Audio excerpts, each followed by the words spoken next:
Okey, hari ni kita nak racun sikit. Kita punya almari yang boleh pusing ni. Okay. So almari ni memang harga dia tengah murah sekarang. Boleh tengok kat beg kuning kau dapat harga berapa.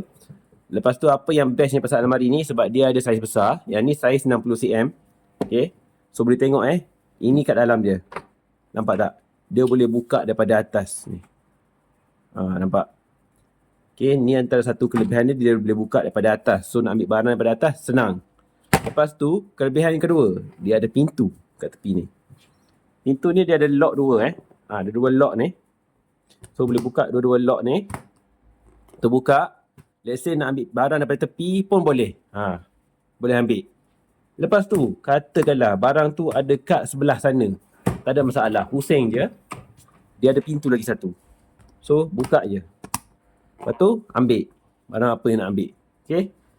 So kalau kata atas dah masuk, tepi pun boleh buka.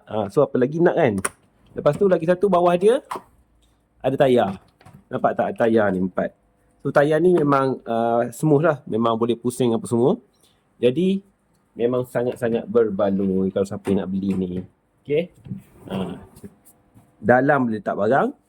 Atas ni boleh susun lagi. Ni nak letak kat dapur, bilik tidur, ruang tamu semua boleh. Jadi apa lagi? Cepat dapatkan beg kuning sekarang. Korang komen berapa harga korang dapat.